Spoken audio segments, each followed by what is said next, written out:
Hi, welcome back to Ahead of the Curve. I'm your host, Dr. Megan Teed, and I have Kerry Green for another Curve Combo, Chapter 11. Welcome back, Kerry. Hello, everyone. Chapter 11. I can't believe it. I know, me neither. I had just had to check. Kerry Yeah. thought we were on 13, and my brain almost exploded. And we have covered so much in the past 10 episodes. Like, I can't even For sure. believe how much we've talked about For anything and sure. everything. And I feel like it doesn't hurt to hear some of this stuff repeated because I know that it's easy to forget, and not everybody listens to every single one of the episodes. So, there's a lot of crossover too in the material. Definitely. Yeah, Full of surprises, too. I know. hmm Um, so we're gearing up here in Hilton Head for the RBG Heritage Golf Tournament this weekend. It's like this big golf tournament. So Um, it's weird. It's weird. It's fallen at, every 4 years or something, it falls on Easter weekend. So it's like a weird way to celebrate Easter, but we're going to that this weekend. Do you guys have any plans for the holiday or do you celebrate the holiday? I have an aunt who's coming. I'm in Florida for anyone listening, and an aunt that's coming from Jersey. She bought an RV, bought one, so Cool. that she never had to fly again. And her family is taking a road trip down here to Florida and staying in apparently some amazing RV park. It's like super high end. I've never seen anything like that. So I will Okay. report back with how that went. Yeah, that's Sounds amazing. interesting. Yeah. Cool. That'll be fun. It sounds like I would also prefer to RV versus Right? fly. I'm like, ugh, flying is Very stressful. very stressful. You've done a lot of it lately, like big time, long trips. hmm Yeah. hmm Yeah. I've definitely felt the anxiety level of the people around me Hmm. on the flight increase over the past year. Like, even myself, I don't really get stressed with flying usually, but I'm definitely a little bit more edge when we hit turbulence and stuff. I'm like, oh Yes, gosh, that makes sense. please, please I've don't been slow like that down. since I was young, though. I've always been like crying. Here we are. This is this is Oh, the moment. But definitely makes sense why everybody is more anxious yeah, now. And it's yeah. like, yeah, the Mhm. news. Don't watch the news, guys. Just don't. Don't do it. Don't do it to yourself. Don't do it. Okay, well, let's get into a couple of questions that were sent in. One of them was, is it bad if I crack my back all the time? And so let's just talk about like what that indicates when you feel like you need to crack your back all the time. Usually that indicates that something is shifting a little bit in your back when you are cracking it. And then when you feel that urge to crack it, it's usually due to like stiffness of the surrounding structures.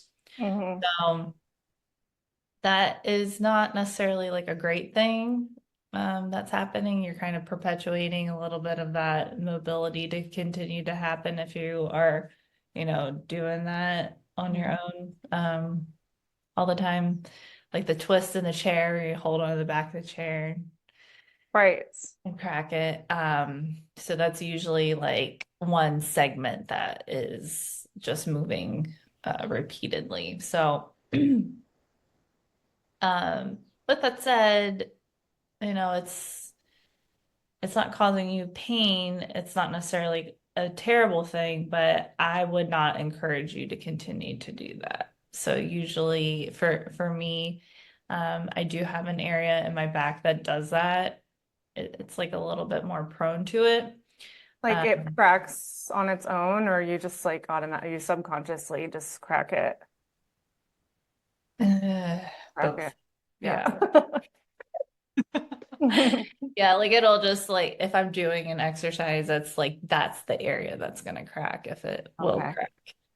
And then if I do feel like that tension building up, sometimes, I'll do a maneuver that I know will make it crack. Mm. But I do find that when I'm really consistent with my myofascial release, that happens much, much less frequently where it doesn't feel, I don't feel that like shifting or that cracking as much. So, Makes sense. yeah. How often do you feel like we need to be doing that to truly not be putting out fires with tension, but like preventatively? Yeah, that's a good question. If you're somebody that's not ever done it before, you're going to need to be more intentional and more regular with the myofascial release. And I do recommend going through the different lines of the body. So that's something that I've incorporated in my collective that I teach, my small group coaching.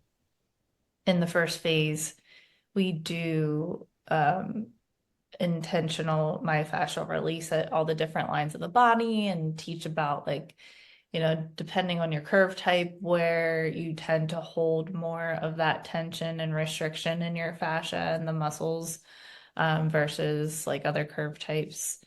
And it just gives you like a better map of your body as well, because you're, Mhm. using the ball to intentionally touch areas that Right. you don't really touch on your Yeah. own. Um, so after a period of doing that on a daily basis, other than like a couple of days a week, like going through each different line, I think that just bumping it down to like twice a week is probably plenty. Okay. Um, and the better you move, the less that you're going to need to do that That makes sense. short release. Yeah. Hmm. Yeah. Yeah. Good question. Um, this question I would love for you to answer, our fusion queen. Uh, will my fusion ever feel normal again? Yeah, that's such a good question. Obviously, it's highly personal, but I can just share with you my experience. So I'm fused from T1 to T11, and it did not feel quote unquote normal for a long time. Like even after a year when I started working out again, um, I was just always aware of it, mostly because it made me very stiff. It wasn't that I was feeling the fusion, I was feeling how stiff my body felt because it was there and I had so much trauma and tension trapped around the area. So now fast forward all these years and learning about myofascial release, that's honestly probably the number one game changer that helped me just be able to forget that it was even there.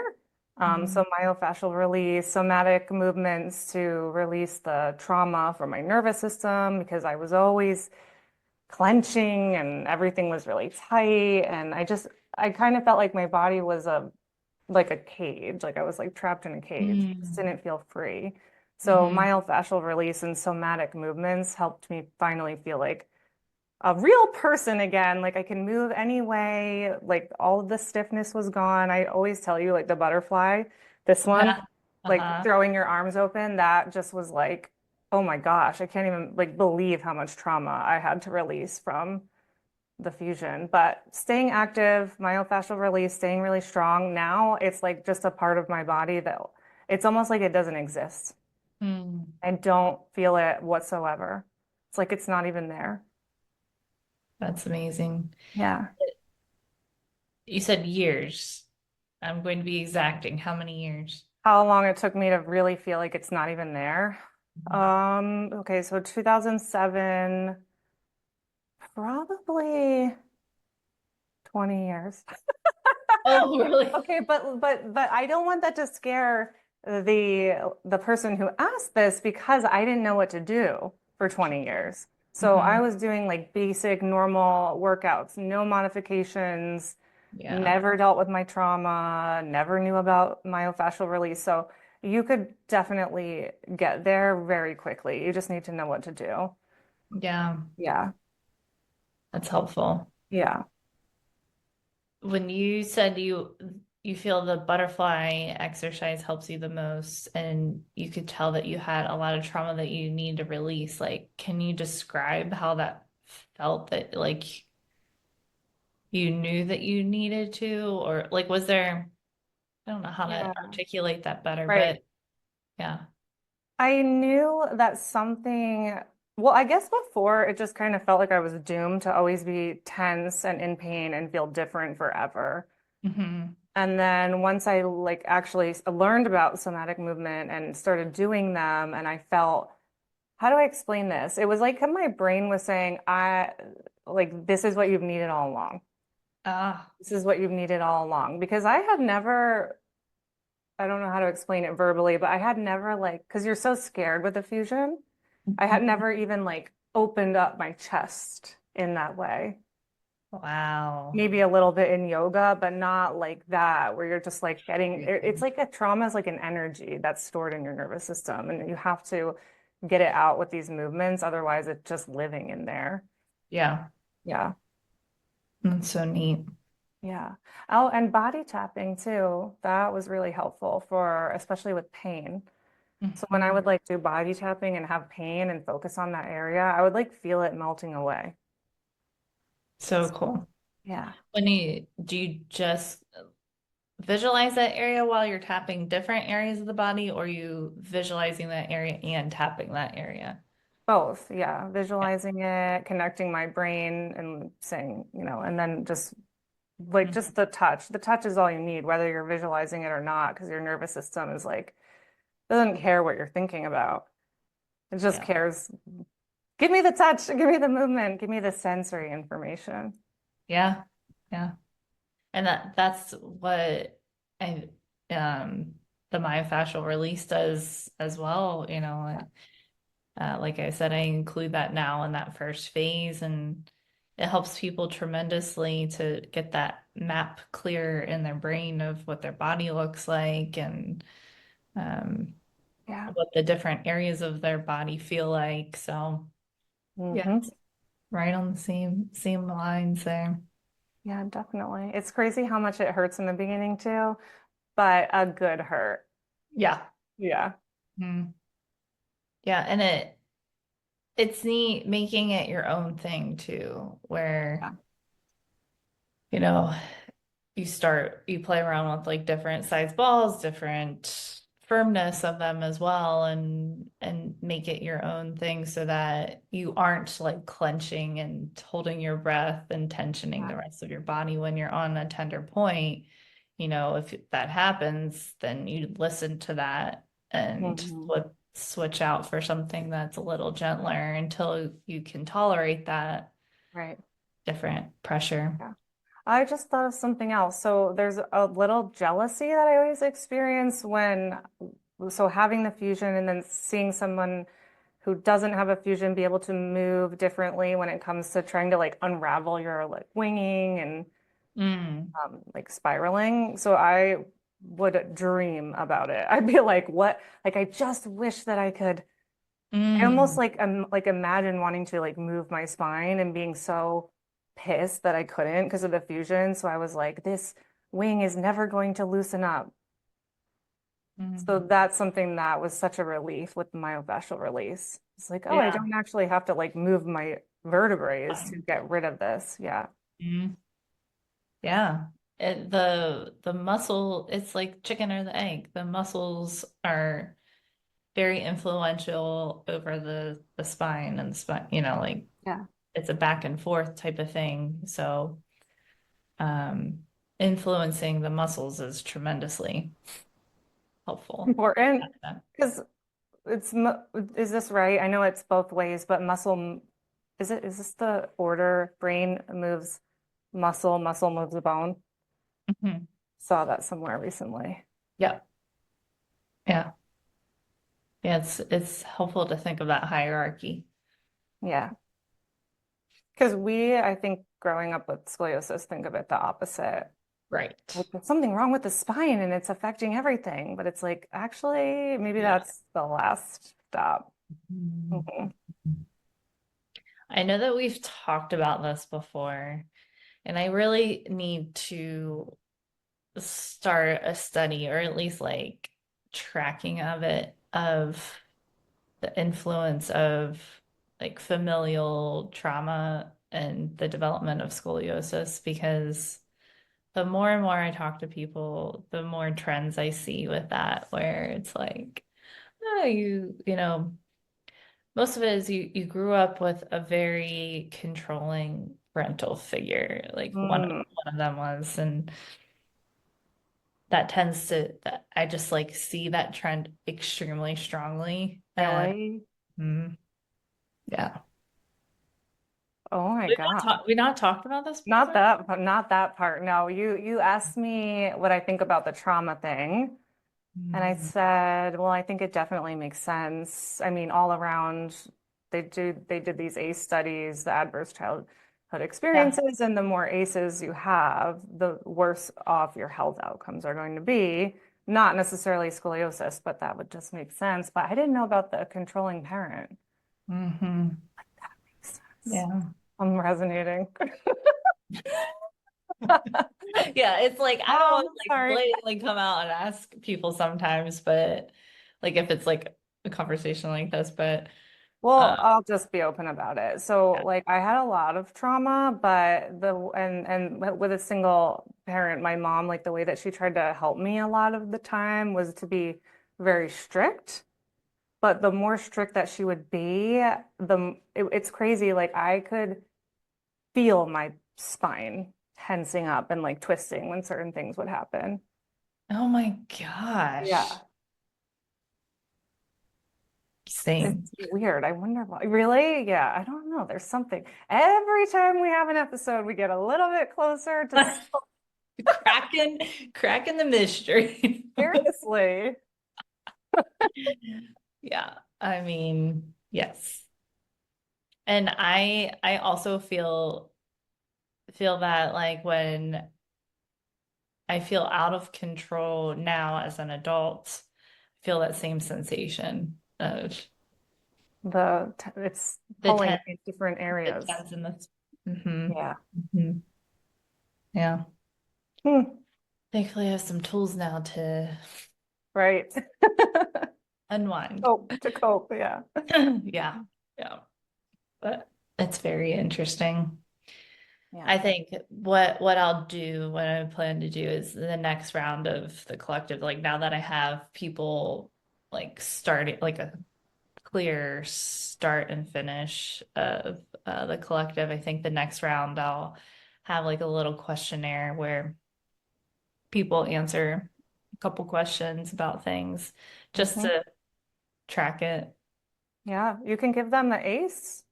Oh, true. Yeah. Yeah. You can give them the ace and maybe something extra, like about controlling Yeah. parents. Yeah. But yeah, no, I think you can, because you can just access that. Hmm. Mhm. Perfect. Yeah. Stay tuned. Yeah, definitely. Do we have other question? We had Yeah, we one. have one other question here. Okay. Can I run, lift weights, do yoga after a fusion? Well, I can't give you the timeline on that because it has to be, obviously your doctor will tell you. But Mhm. I was doing all of that stuff personally, maybe a little bit under a year. I Mhm. did it before approval. Don't ever do that. I was like in my stepdad's gym, like on the treadmill. Yeah. What was I doing? I don't know. There was a whole gym down there. I'm like lifting weights. It was probably like only a couple months. But now I do everything, so there's no reason why you can't do anything. Yeah. The more you do, the better. The better you'll feel mentally, the less pain you'll Mhm. be in, stronger in your body. Yep. What Carrie said. I agree. I'm just It preaching definitely today. it definitely no, it's definitely so helpful just to hear it from somebody who's gone through it and lived it and come out on the other side, active and healthy. So Yes. yeah. Valuable. Um, so you were sharing with me last podcast episode about your red light rejuvenator. Rejuvenator? Yes. Yeah, Rejuvenator. yeah, that's it. Rejuvenator. Rejuvenator. Mhm. And you have a little bit of an update because you are now doing a blue light rejuvenator and you've Yes. tracked some of your results and progress. Right. So this is for anyone that didn't hear the last episode, this is something I was experimenting with to try to get more into like the root of my scoliosis, which in some cultures they believe that it's energy based, like energy blockages in the body will block a certain organ, and then that leads to some kind of condition to pop out. And so for me, after meeting with the woman who makes the panels that I use, which is a combination of red light, infrared light, and also quantum healing, I told her a little bit about my story and like lung problems that I had when I was younger. And she said, well, I think that your original blockage was your lungs. And then don't ask me how the colors work because I have no idea, but different light healing colors work on different, to help with different things in the body. So on top of the red, she was like, I think that you should add the blue Juvenator to kind of just speed up, your healing. So I did post a progress photo today on my stories. My posture is insanely different just from 2 months of adding this. It's like my neck, it's almost like it got like an inch taller. Yes. Yeah. It definitely, your neck is definitely longer in that second photo. It's amazing. Yeah. So my ribs are extremely even. It's like they're almost perfectly even since I've been using it. I have no pain, maybe a little tension here and there. Obviously, we're all gonna have that. Hmm. And I didn't know about the neck until I took the before and after. And then I looked at it today and I was like, this is insane. I didn't even know. This is so cool. That's so cool. Yeah. Um, so what sort of protocol are you following? Like how often do you have to do it? How long? I think we talked briefly about it last time, but I don't remember. Yeah. Basically, I do, and everyone's kind of supposed to do like the same thing. You kind of do all your organs. So I do kidneys, the stomach protocol, which does everything, your stomach, intestines and liver and all that. And then I do the back of the neck, which is the detox protocol. And that basically your nervous system sends the light anywhere it needs to go in the body and will help get rid of any like toxins and stuff like that. And there's a sleep protocol, which you only use with the red, not the blue. The Oh, sleep cool. protocol is you put it on your chest before you go to sleep, and it's supposed to stimulate melatonin. And so that helps with like deep healing during the night. And I do my face for anti-aging, Mhm. Mhm. but anybody can do that with any light. And that's it. So do you do like an organ a day or do you do like all the organs daily? Like, Yeah. When I have more time, I'll do a couple organs. yeah. But if I don't have a lot of time, I'll just do like the stomach because it's easiest. Mhm. Or I'll put the panel behind my neck, like in between sessions and like work on my laptop or something. Yeah. Excuse me, because it has to be directly on your skin. You can't have clothes Right. on, have it work. Yeah. Yeah, that's why it's a little harder than a panel that you just stand in front of. Yeah. Yeah. Yeah. Um,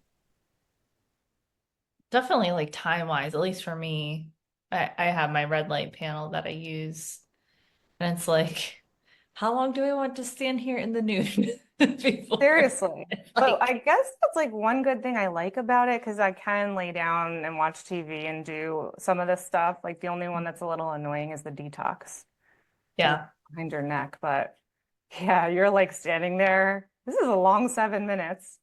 for sure. It's so long. Yeah. I'm trying to do other stuff while I'm there. I'm like doing my big six, and then when I face away from it, I'll do my eye exercises while I'm standing there. So at least I can like multitask. But Yeah. Yeah. This has to be a minimum of 20 minutes because that's how long it takes the quantum healing to enter the body. Interesting. I mean, I'm sold. At least I need to get it for my husband in Hmm. addition to myself. He has Do you sleep think you'll stuff. get one? Yeah, I think I will. Okay. Yeah. Hmm. Yeah, you did mention that the sleep apnea. Well, it's a hypersomnia that he has. It's called, and it's a form of narcolepsy where you sleep, but then you wake up in the morning and it feels like you just drank a whole bottle of NyQuil. Like you get like sleep paralysis and like can't. Oh, Yeah, it's so weird. I feel like James It's has that. terrible. I seriously think James has that. He falls asleep 20 times a day. Uh-huh. And then when he's falling asleep, it's almost like a sleep paralysis, does he go like, Y- Sometime like when he's asleep, he does. I think there's a breathing component to his, but yeah. we'll ignore that part. But um, yeah, when he is asleep, he'll like make these like crazy sounds, like he's like getting startled or That's the like, same. That's what he has. I wonder what that is. Hmm. yeah, yeah. But he won't use the sleep protocol because men don't like to do anything for themselves. Oh, That sounds, yeah. Yes. sorry Yes. if you're It's listening, a James. challenge. Sorry if It's you're a listening. challenge. Sorry, men. Yeah. And especially if it's my idea, it's like, Well, that's it. If it was someone horrible. else's idea, he'd do it. Hmm. Yeah, that's Yeah, so funny. We're living the same life as always. I know. Yeah. So yeah, just to wrap up, anything you're doing to stay ahead of the curve right now? Any books you're reading, or I think it sounds like your quantum light is That's really helping you. my honestly, and then the books fall to the wayside because I like to read at night and it's like, do I read or do I do the sleep protocol? Hmm. Because I like to turn the light off for that. So I haven't been reading as much, but just focusing Uh, on my lights. Yeah. that's cool. Yeah. I'm reading like I'm always reading like 5 books at a time. I'm reading 2 books right now. I'm reading like this tennis book. It's like they're both fiction. And then I'm reading one on my phone because that's what I do when I travel. Like I'm not sane and just get a Kindle. I read on my tiny little phone, which is so bad for Oh, it's so bad for your eyes. Do so you ever bad. finish your books? I Do you ever do. do? I Okay. do. What I find though with like more of my like self-help type of books or more sciencey books that I get, I tend not to finish those. Like Me I too. have the role model method. I have the anatomy trains. I've started those. I haven't finished those, but they're good resources for, Yeah. yeah, good to They're ref. good, a good dopamine hit when you first start and you're like, I'm learning so much. And then it Uh-huh. goes, Yeah. And then I'm like, yeah, okay, I've I learned want to enough. read some chick lit. Yeah, I learned enough. That's it. Yeah. Oh, well, thanks for coming on again. It's good to Yeah. Thanks for have you. having And me. I love, oh gosh, I wasn't looking at myself in my ears. It just happened, actually. Okay, that's good. Thanks for coming on and chatting about all the awesome stuff you're doing. Oh, wait, we didn't talk about your program. Oh yeah, I forgot. Just Well, talk about it a little bit. okay, so well, my 8 week intensive program is called Nerve to Soar, and this is where I help women really like overcome their anxiety and nervous system dysregulation long term. So we go through a process of getting out of survival mode through your nervous system exercises, and then we go into more of the thought work, how to tackle your anxious thoughts and rewire your brain. Then we do some lifestyle stuff like habits, and I teach people how to set boundaries without guilt. Every time I post about that, everyone's like, I need that. Yes. Me, me, me. It's such a big Hmm. part of dysregulation. So that's really important. And then we finish off with some health stuff, how to heal your body from within, myofascial release, lymphatic drainage, all the things that you can do on your own easily without having to constantly seek out providers to help you with your health, because you can do it on your own, as you know, and also teach people how to do. Yeah, that's Yeah. amazing. Love it. And you'd be proud of me because I also have a workbook that's the wait list is finally out. It's not Yeah. released, but the wait list is. So I'll send you that link after this. Oh, please do. Yeah. Yeah. So that's And a I'll have 7 day. Joe link that for you. Yes, that's a 7 day anxiety reset. So you walk through, focus on one thing every day, kind of figuring out where in your life your anxiety comes from, how to change your thoughts, and a little nervous system regulation, as always, because we always include that. Love that. Yeah. I'm proud of you. Oh, thanks. When Finishing I got that. the link, I was like thinking of you. Yeah. We'll have to add it to the other episode as well. Oh So yeah, true. sure. You're all set up. All Yeah. right.